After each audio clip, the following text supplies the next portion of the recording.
गणपती बाप्पा मोरया. आज आपण लक्ष्मी अत्तर काकांनी छोटासा व्यवसाय सुरू केलेला आहे, त्याचा आपण व्हिडिओ काढणार आहोत. तर आपण त्याची सुरुवात गणपती बाप्पापासून करणार आहोत. जया काकी आणि भूषण काका यांनी छोटासा व्यवसाय सुरू केलेला आहे अत्तरचा. तुम्हाला मी दाखवतो. खूप वेगवेगळ्या प्रकारच्या व्हरायटी ठेवल्या आहेत काकांनी. कोणताही अत्तर तुम्हाला इथे भेटणार असं होणार नाही. तुम्हाला ॲड्रेस दाखवतो. गणाधिपती समोरच मंदिर आहे, आपलं गणपती बाप्पाचं मंदिर आहे.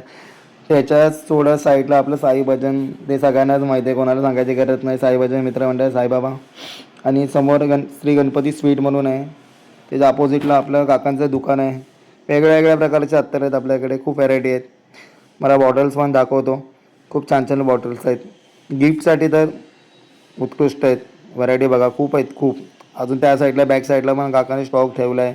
तुम्ही कोणत्याही प्रकारचे परफ्यूम इथे तुम्हाला जो हवा आहे बनवून तो तुम्ही सांगू शकता आणि काकी तुम्हाला इन्फॉर्मेशन देते.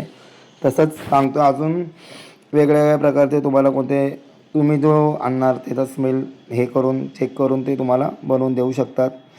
मग आता काका पॅकिंग करत आहेत बॉक्समध्ये, व्यवस्थित पॅकिंग करून त्यावर नावही लिहिलं जातं, जेणेकरून तुम्हाला नेक्स्ट टाइम जेव्हा याल तेव्हा काही प्रॉब्लेम नको. डेलीचं आहे म्हणजे कसं वाटतं तुला, म्हणजे आता त्यांचे कसे वाटतं? चांगले. आता कपडे आपण वॉश केले तरी पण त्यांचा स्मेल आफ्टर ओके, तसाच राहतो. म्हणजे स्मेल जात नाही थोडक्यात, म्हणजे लॉंग लास्टिंग असतं. म्हणजे त्यात कोणत्या प्रकारची भेसळ नसते तुझ्यामध्ये. ओके कपड्यावरती लावतो, कपड्यावरती आपलं कुठलं म्हणजे डाग वगैरे राहत नाही. ओके. आणि रेट वगैरे कसे आहेत? रिजनेबल रेट, 50 रुपयापासून आहे म्हणजे. ओके तुम्ही घेईल कशावरती रेट. ओके, म्हणजे व्हरायटी खूप आहे त्यांच्याकडे. म्हणजे तू डेली घेतोच म्हणजे मंथली किंवा 15 दिवसाने. ओके ठीक आहे ठीक आहे. बघा, बघू शकता तुम्ही, कंटिन्यू कस्टमर चालू असतात आपल्या काकीकडे. बघा इथं मागे सोन्याचं दुकानं पण आहे, त्याच्या बरोबर बाहेरच आहे. पुन्हा एकदा लोकेशन दाखवतो तुम्हाला.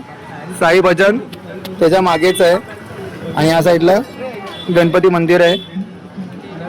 बघा भाव घेतोय आपला, आपण पण इथूनच अत्तर घेतो. आपल्या माणसाला पुढे घेऊन जायचा हाच आपला उद्देश आहे, मराठी माणसाला.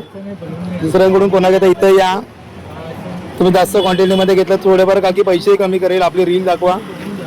चला धन्यवाद काकी. चला काका. हा, थँक्यू. ओके.